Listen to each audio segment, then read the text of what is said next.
Guy, welcome to Team Teatime. Thank you for having me. Yet again, lovely to talk to you. I was saying to you earlier that I used to remember the conversations we had on Team, where at the end of a hard day, we would cluster ourselves round to eat a meal. And I used to enjoy, you were there, Helen, Carenza, Mick, and it was always a sort of bit of relief from the archaeology. Yes, that's true. In fact, Mick paid me this wonderful compliment.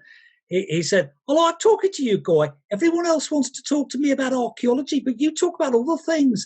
But actually, of course, that made a big difference from other television works, some of which I did. And, I found that a terribly lonely and solitary experience. And in fact, between you and me and all your viewers, I hated that. Whereas actually on time, and I don't do it, I detest it. Whereas on Team, actually, the great thing was you were with an awful lot of very interesting people. And I mean everybody. I mean, it was the whole lot. It was whether they were experts, the sound and camera crews who were all, extremely engaged, interesting individuals. They were there for a good reason. They took a huge interest in what we were doing. But it wasn't just that. You just could talk about thousands of other things, even, your car being bust. I remember once Phil had a puncture in his vehicle, and it was all a huge problem, but I'd noticed a puncture repair place on the way. So I had a conversation with him about that. And the next day he said, "Your little bit of local knowledge came in very handy." He dropped his tire off there in the morning and collected it in the evening. So, we had quite normal lives aside from the trenches and trowels. One of the things we do at the start sometimes with these things is ask some quick fire, not too difficult questions to let people know. So if you can say who you are, what you did on Team. Do you know how many Teams you did, by the way? Oh, goodness me, no. Oh, right. Okay. So, but just let's start off your name and what was it you did on Team? My name is Guy de la Bédoyère, and I took part in Channel 4's Team from, in fact, 1997, which was, to begin with, a Team Extra with Robin Bush. And then the main programmes I filmed in 1998 right up until 2013. And I have no idea how many I took part in, but they were between usually 3 and 5 a year. It depended on the year, and they could involve Roman material. They also involved aviation archaeology and some historian jobs, for example, when we dug in Manchester, I think on a mill worker's house. Yes, and Buckingham Palace. Yeah, I had a range of skills. I thought it was always very interesting. We'll get to aerial archaeology in a minute. But in a sense, we regarded your main skills as being fundamentally a Roman historian, a historian of Roman archaeology, if you like. What do you think made Team work as somebody coming into it and working in that environment as a historian? What made it work for you? Well, you say that I've got the sort of these special skills in Roman stuff. In fact, I'm not actually very good at anything. I'm the only thing I am quite good is finding out about things, and I'm quite quick at that. I hate, perhaps that's being terribly modest. That's the one thing I love doing, and once I want to find out about something, I won't let it go. And I think that in a Team context, what was nice was actually the opportunity to find yourself in a huge variety of different situations. So actually, if I'd only taken part in the Roman digs, I would have found that probably once you've dug one Roman villa, Tim, you start to think, oh my goodness, they really are all the same. And Roman forts are very easy to predict. Actually, the opportunity to expand out into different areas, I think, for me personally, that was a great experience. And of course, it wasn't the question that you were kind of operating on your own. You were with all these other people so that you could have a lot of quite stimulating scenarios. I'm not sure that necessarily we ever really got anywhere substantive, but the journey to wherever we got was quite an amusing and an interesting one. And I suppose it was lucky for me that the situation was kind of quite good. But let's not overlook something which not everybody realizes. I'd been a BBC sound engineer for years. And if you think, what the hell's that got to do with Roman stuff? The BBC used to take on arts graduates to do that kind of thing. For a very bizarre reason of their own. And it meant that when I first took part in time teams, and it became obvious to you, and it wasn't only you, that I, of course, was not in the least bit intimidated by the equipment or the situation. So it was just a totally normal scenario for me. So therefore, it was much easier for me to talk and think freely without looking over my back. And because I've always been independent, I wasn't worried about what a university might think of me. One of the things I remember you saying to me that stuck in my mind, I think we were at Greenwich, at the Greenwich site overlooking the Millennium Dome, and we found a small piece of stone with Roman lettering on it. Yes. And I remember you saying to me, do you realize how rare it is to find a piece of stone with Roman lettering on it? And if somebody asks me the finds that I remember when you were there, that's one of them. But when you look back on Time Team, was there one particular find or one particular Time Team that you remember the best? The answer is yes, but I just want to qualify your thing about that Roman stone.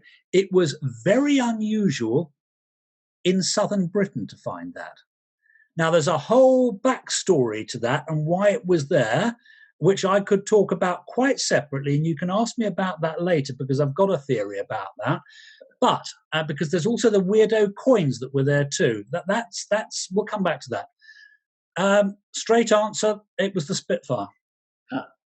Why? And the reason it was the Spitfire is perhaps a surprising one. If you imagine that the story in every archaeological site that you visit or dig at is like a dish, a circle. That's the whole story. And that doesn't just mean the archaeology, it means the personal experience of being there at the time, in antiquity. It means the documentation, etc., etc. Now, most of the time when you dig up on a Roman site or a prehistoric site, you only have a little tiny sliver of the pie. That pie chart. That's all you've got is what happens to be in the ground, what happens to have survived, and what you happen to find.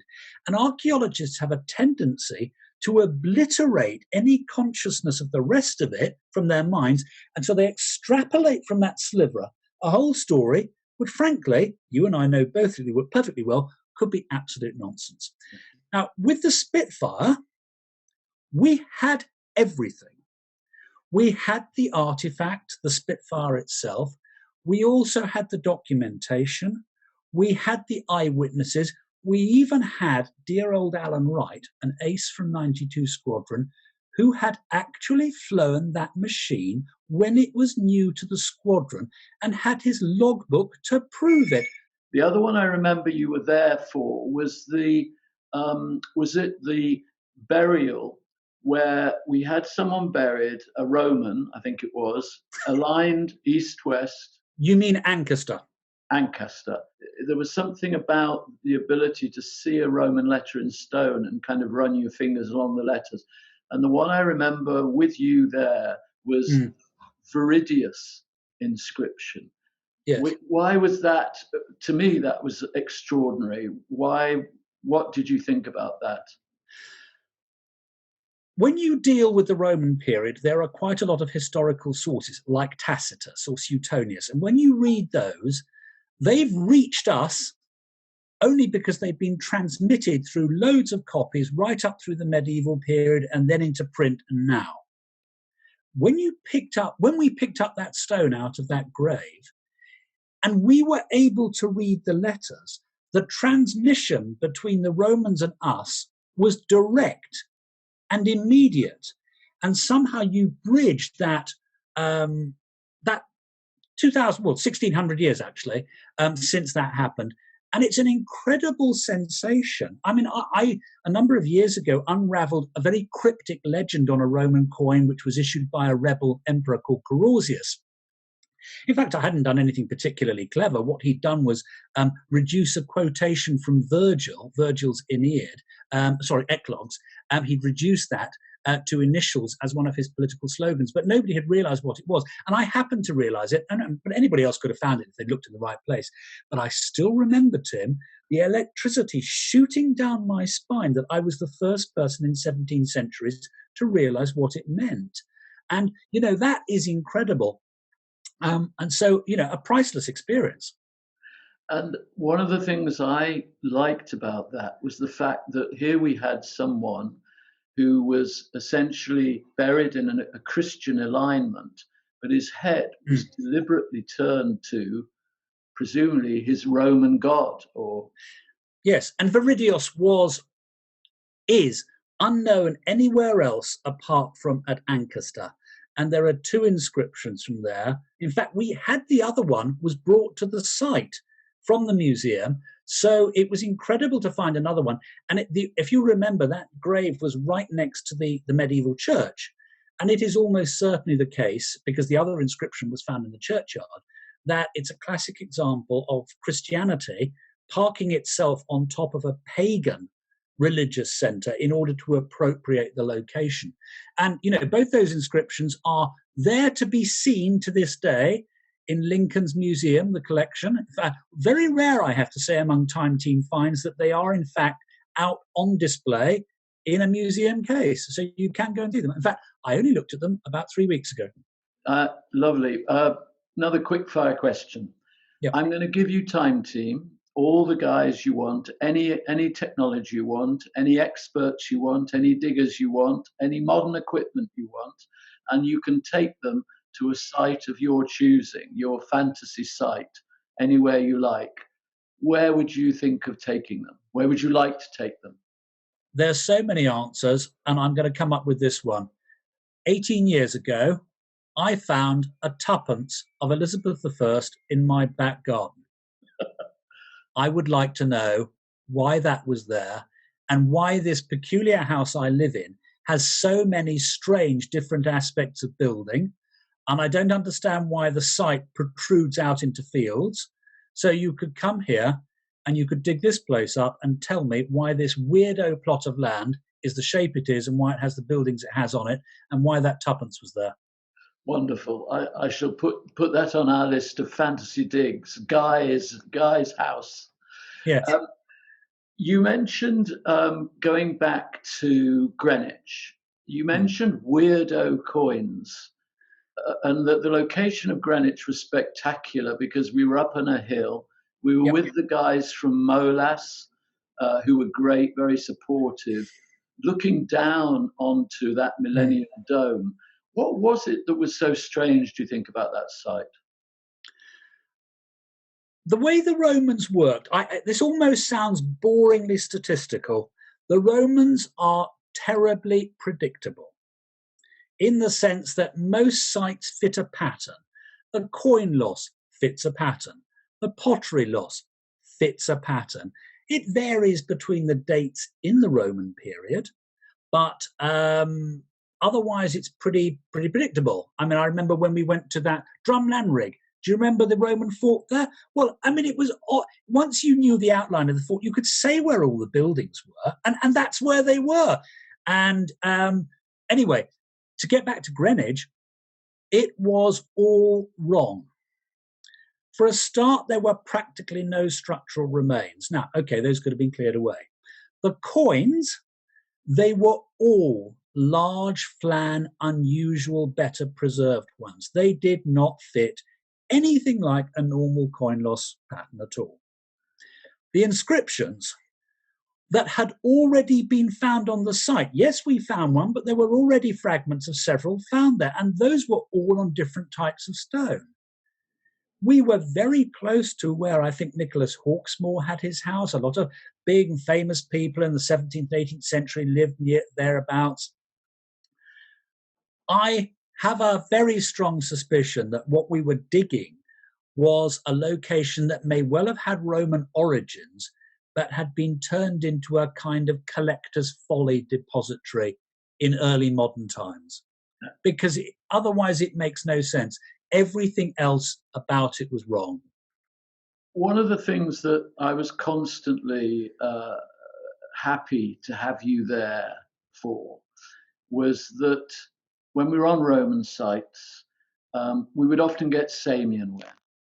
And you seem to have an extremely good ability to pick up a piece of Samian and say, Dragendorf 22, or where did you get that knowledge from?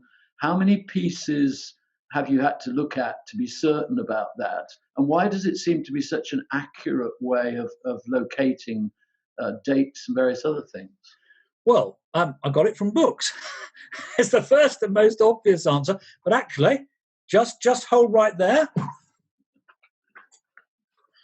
You see, there's one. Oh. Now, you've just talked about Samian ware. There are lots and lots and lots and lots of different types of Samian ware, but in practice, 90% of what you find on an archaeological site will be one of a very small number of bowls or vessels. This is a Dragendorf Form 33 cup. And that's what they drank out of. And you can see it's got a very distinct angle. It's got a distinct form of base there. And they always break in the same way. Indeed, you can see here there are the cracks. They always break under pressure. Yes. Okay. And even when that means that when you find the bits, it's just incredibly obvious that they come from that type. But I mean, honestly, Tim, if you wanted to turn yourself into a Samian expert, all you'd have to do is to learn about 5 Samian types, and you could gamble on going to loads of digs and seeing virtually nothing else other than those 5. And so you too could be a Samian genius. And I don't know if you were there, but when we went up to Hadrian's Wall to look at a military site there. Bird Oswald. Were you on Bird Oswald? No, I wasn't. Well, I'm going to tell you about Bird Oswald, pity because you weren't there, that we found our only piece of what you might call naughty Samian. Oh, yes. Which clearly, there were various places along the wall that the soldiers relaxed themselves in. And they seemed to be accompanied by pieces of pottery that had rather imaginative scenes on them. Yes, well, there you are. You see that's the tabloid journalist in you, Tim. You're making a sort of it's a bit of smutty Samian. Therefore, this must have been a brothel packed with soldiers piling in. That kind of topic or scene, while it's not that common on Samian, it does turn up a lot and in a lot of different places, including Roman villas. So there's. I think what you have to do is to rejig your perspective, because to us you think, oh, that's a bit risque, that's a bit end of the pier, it's a bit are you being served, all that sort of thing. But the Romans didn't have that kind of sense of humor. Well, they just it was a normal part of life. If you go to a baths just outside Pompeii, suburban baths, it's just outside the Marine Gate, and I did get into there once. All the lockers, the little niches where the Romans put their clothes, every one of them has a painted smutty scene on them, so that you would remember where you put your clothes according to the particular version or perversion that you'd selected. And it just seems to be that's just, well, I suppose that probably was a bit of a joke, but it certainly clearly wasn't treated as being offensive. And let's not forget, you often find a phallus over a doorway in Pompeii because it was an apotropaic protection for walking through a portal from one place to another. It's interesting that they have that cultural difference in the way those things are perceived. That the Romans were different in that way as they were, and we all are, except that I would rebound to what you've just said there by saying that in many ways the Romans are really quite close to us. It's when you start to deal with the Egyptians, although there are a certain amount of human similarity between the Egyptians and us, the gulf in the way they expressed themselves or understood themselves compared to us is enormous compared to that between us and the Romans. as a Roman historian, I was someone like yourself. What was your reaction to the Vindolanda letters, the pieces of wood with messages carved on them? A lot of these finds came up at Vindolanda. Yeah, well, of course, they've been around for a number of years now. And let's be honest, most of them are very fragmentary, very incomplete. Sometimes they're just perfunctory lists of commodities. There are, of course, some much more discursive documents, whole letters and complaints. Well, there's the famous one about the roads being bad, the transportation and the money and all that kind of thing. And of course, what you're dealing there with is an amazing example of what you don't have anywhere else, usually, except, again, for Egypt. I mean, Roman Egypt has produced a huge quantity of documents, and it's also the waterlogged locations in northern Britain, like Vindolanda and a couple of other places, where you get a similar sort of survival. And what it really flags up is how much we are lacking from anywhere else. That's what's very sobering. On a sort of more amusing level, I suppose what you could say is that it's quite gratifying to see how bad ordinary Romans were with their own grammar. So it's incredibly slapdash. None of this is, refined classical Latin. It's more like the way you and I think in the order that we think. Very formal grammatical Latin. You have to sit down and study and read. And I think what it suggests is that people didn't think like that. They spoke more, not wholly, but more in a word order as we speak. Britain on the edge of the empire. Exceptional, unexceptional. And which sites do you think we are right to be most excited about? Because it seems to me that virtually most of the things we've got, someone in Europe has got something bigger, larger, better, whatever. What do you think are the sites they have? Which are the sites in Britain that make a difference to us in terms of the Roman story, and you particularly would like to have been part of the discovery of? Well, there's a simple answer to that, I think, in a number of different ways. First of all, Britain is the best recorded and best explored and best excavated province in the Roman Empire. And that is partly to do with the kind of antiquarian tradition that grew up in the 18th and 19th century. It's to do with resources. It's to do with the size of the island. That means that it is feasible to explore these places. It's also to do with things like the Second World War, which meant that extensive bombing in London added to the centuries of rebuilding in London, which has turned up huge quantities of Roman finds. There are whole areas of Europe or North Africa where little or no excavation has been done, or if it has, there's nothing like the cataloguing. So with the inscriptions from Roman Britain, of which there are a lot because there's the Roman army here, and the Roman army was much more literate. They were here in disproportionately large numbers, and so they dominate that literary record. That is all fully catalogued. It's assiduously recorded every year by experts adding to the database. You can go to all sorts of parts of the Roman Empire and you'll really struggle to find that sort of information. As for individual sites, I've always thought that Lalingston Roam Villa was particularly special to me. It was one of the first places I visited as a child. Unlike most Roman villas, it's compressed between a hillside and a river, so it doesn't sprawl all over the place, which means it was almost completely excavated. It came with a lot of very interesting sub-stories that you don't get with other Roman villas. There is, for example, the mysterious temple mausoleum of a young couple who died and were buried on the slope just above it around the end of the 3rd century, which was later robbed, but one of the coffins still exists. And it also, at the end of its history, it became a Christian house church, one of the only ones known in the Roman Empire. I mean, really, really unusual, Tim.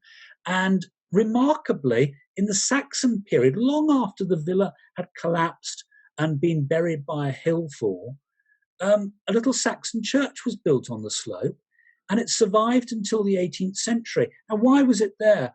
And I think it must be that when the Saxons became Christianized, there was a folk memory there in the middle of what we call what Helen Geek will kill me for calling the Dark Ages, but I mean that's a way of describing them. Dark in the sense that we don't know very much about it.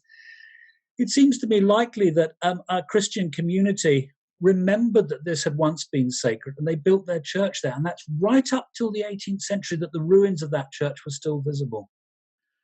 And do you think what are the big questions remaining to be answered about the Roman presence in Britain? Hundreds of them, I'm sure, but what do we not know that you would like to know about? Where would you most like a discovery to be made, of what? Gosh, there's a million answers to that, isn't there? I suppose, I referred earlier to that rebel Roman emperor and his mysterious coins, and he was called Carausius, and he lasted for 6 or 7 years before he was murdered by his sidekick in a really sort of Shakespearean bit of jealousy and ambition, straight out of that world. And because we've got his coins and we've got an inscription of his, and there's a few slag-offs of him by the official Roman emperor, I'd love to know more about him. I'd love to find more of his inscriptions. I'd love to find out, really, where this man, he was supposed to have come from roughly where Belgium is now, and he was a sea captain, put in charge of the navy in the North Sea, and he used that military power as an opportunity to take over. I'd love to know far more about him. And where was he based? Did he have a fort that he was based at, or? Well, there are a number of forts around the southeast coast. I mean, you can see them today. Portchester Roman Castle, a Roman fort, that was built, I think, during about the time during his reign. Those Saxon shore forts around the east coast, in some cases, seem to be connected with him, but we're hugely lacking in any supplementary information. So I think what I'm saying to you there is he's a historical figure, which you don't get with prehistory or anything like that, but he's really tantalizing. And it would be great if archaeology could produce some more written material in the form of inscriptions that would give us a bit more meat to his life and career. Going back to Time Team, I think you were there, I'm certain you were there, when we discovered that row of burials and a mausoleum up north on a road. Winchester. And I remember that remarkable scene when you and Mick and everybody walked in there to make an offering to Victor's wonderful reconstruction. And quite a few people recently have said that was an amazing thing to have found, really. It was. I mean, I think when I looked at the Geophys quite early on, I think if you were to look back at the programme, I said quite early on it looked like a tomb to me. It certainly wasn't a temple. And because it was by a road, it would have been normal in the Roman period to have tombs on a road outside a town. But that isn't something you normally find in Britain. I mean, if you scuttle off to Pompeii, you will see a Roman street of tombs, well, actually several, radiating outside most of the gates of Pompeii. And the Appian Way in Rome still has the scattered traces of tombs going down it for miles. And of course, that's the sort of thing that in Britain, very attractive to rob all the stone out. And of course, with the growth of city development here, these things are buried. So that was a stroke of good fortune. I'm going to move on now to what I always think of as your other fascinating subject, your favorite subject, which is aircraft, particularly World War II aircraft. Where did that come from? And what the Spitfire you've mentioned already. I think you also did another American bomber site. Where did your interest come on that? And if there was one plane you could do a Spitfire type dig on, what would it be? Well, where did that come from? I mean, we're sort of in an age, we grew up after the Second World War. Every adult that we knew had been in the war in some shape or form, even if only as an evacuee. So I'm sure you'll agree with me that it was a constant experience. Most of my teachers had seen action in the Second World War. I first saw a Spitfire flying in around 1968. I know you sort of think, well, why would one feel strongly about that? I don't know why, but they just look and sound absolutely wonderful. And I love engines. In fact, while we're talking, look, you see, on my wrist there, do you see that? That is a United States Army Air Force A-11 Hack Navigation Watch, dated 1944. I have used these ever since the Flying Fortress dig that you and I took part in all those years ago, and which was that was a very interesting experience. I like the fact that it's mechanical. I mean, it's never quite right. It's always slightly wrong, but it's ticked its way from the Second World War. My reaction to those experiences was to learn to fly. So I took a pilot's license in 2000. And in 2007, I actually went for a flight in a Flying Fortress. So, I mean, I've been in one. I'm sorry to say it's the one that crashed and burnt out a year ago in America. But that was an extremely powerful experience. I think I think I would divert slightly from the aeroplanes. I think I would get back to the opportunity to meet and talk with people who had experienced the most extraordinary historical event of the last century or two. I don't think anyone can deny that, having been in the Second World War, I'm not making a value judgment about it here. It was, people who were there at the time, they had to be part of it. They cannot possibly have failed to realize that they were living through a really extraordinarily challenging time. And it's too strong a word to say that I envy them, because I'm very glad I haven't lived during a war, but I feel humbled by those experiences. And for me, to have had the chance to meet and talk with people for whom that was a real experience, one of the greatest privileges of my life. I also remember we had an American engineer who came over, which was wonderful for us as archaeologists, because we could lift up some muddy covered widget and he would tell us it was part XYZ of a landing gear assembly from something or other. It was like having some archaeologists from the past identify individual objects for you. Yes, absolutely. And in a sense, he was only applying the Samian ware principle. And if you've got the manual, you can find out. Of course, what made them different from other archaeological sites is that they were single period, a single instant archaeological site. And so actually it was quite an instructive experience in its own right, because what you were looking at was a three-dimensional object that you could see in a plan or a photograph originally, and then it had been completely misshapen and crushed and destroyed, all in an instant, if you like, as it had entered the ground. And so it was in its own way no less challenging than trying to unravel the plan of a Roman villa. Now, Guy, you have your writing career, which I've followed with interest. I've got many of your books. You've been looking into the subject of the Gladius, which is the title, a fantastic title, I have to say, of your latest book. How did that begin? What was the inspiration behind it? Well, it's called Gladius, which is the name of the Roman soldier's sword. It's quite a funny story, really. I mean, I have reached the fortunate point in my life where, because I deliver book texts, if I take ideas to publishers, I don't use agents because they just slow things up, go to a publisher with a number of ideas, it is normally the case that one or other of them will be commissioned because they know I'll deliver it. And, publishers don't like people who don't deliver. And I'm afraid an awful lot of people don't on time. But anyway, there we are. So I went to see this publisher's Little Brown with half a dozen ideas about this, that, and the other, one of which was the idea of getting away from the Roman army as a technical manual about their equipment and what size shields there were and how many men there were in a legion and all that kind of thing, and actually looking at the historical sources and the inscriptions for the everyday lives of Roman soldiers. Now, I knew it was going to have to be drawn over a very long period of time, right back in the Republic and right the way through to the 3rd century AD. So it was going to be scattered around. It would be geographically scattered. Anyway, we talked about the idea, and he was definitely quite interested. And I remember that we walked out to the lifts, and it was obvious that he was thinking that we would go ahead with it. But he said, "What shall we call it?" And I remember vividly, I hadn't thought about it. I suddenly said, Gladius. And of course, he loved that hard word. And then I said, and this just came to me, and I don't know where, I said, of course, the I in Gladius has to be the sword. So there you are, you see. And you know what?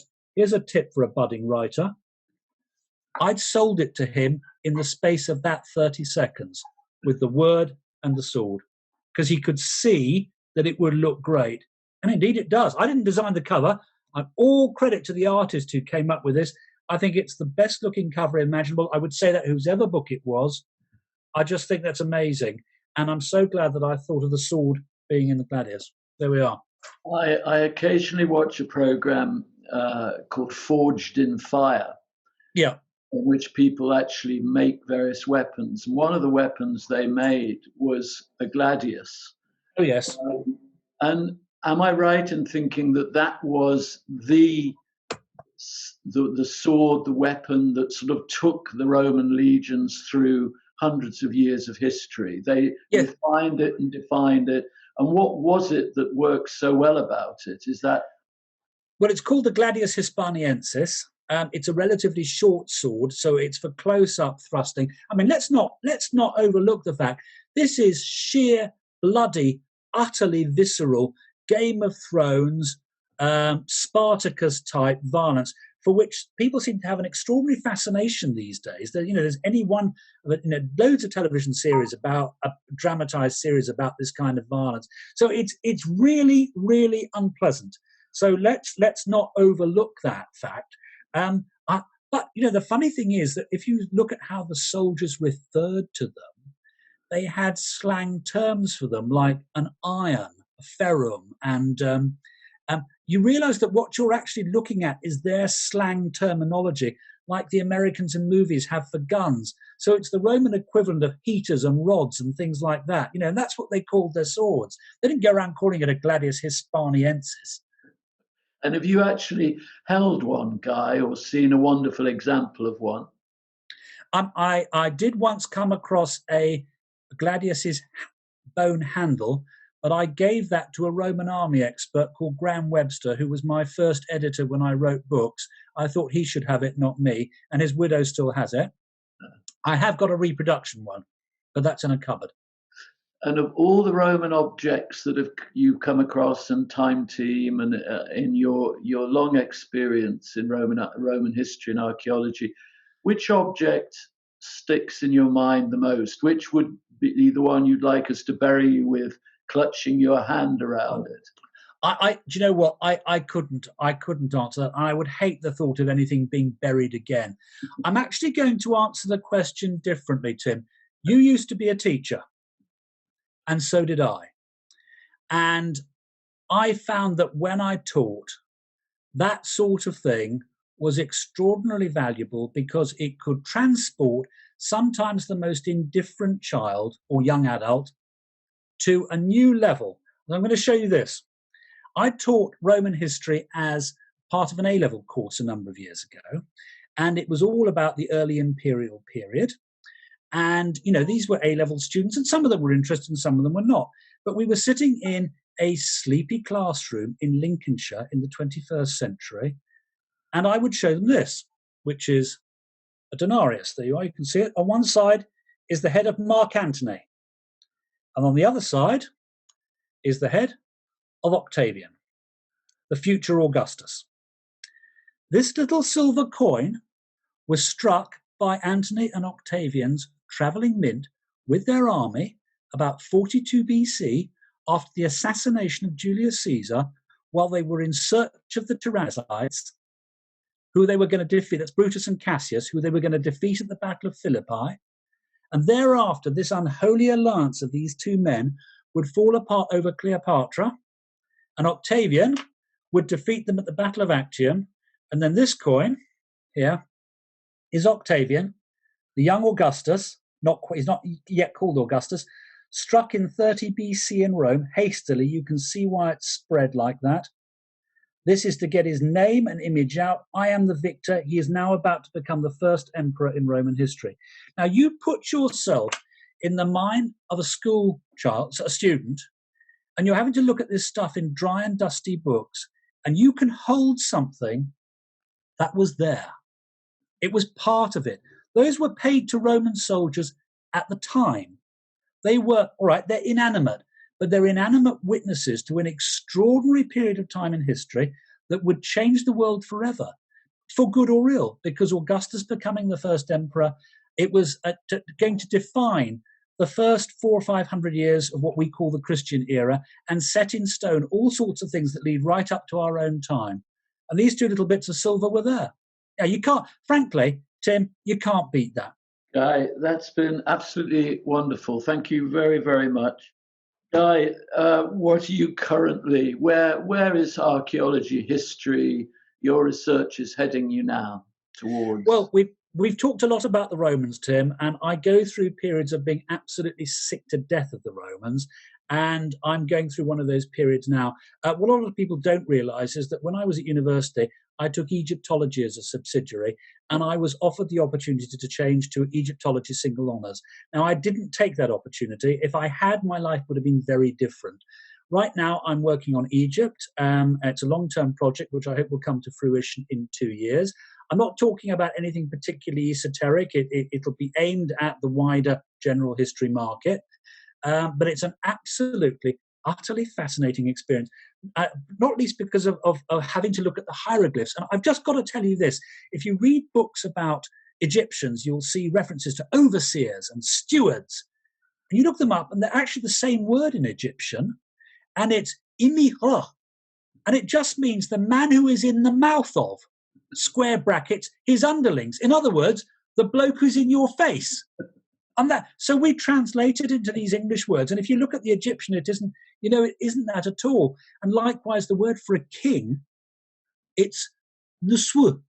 And it means he who is of the land of the sweat plant, which is symbolic of Egypt.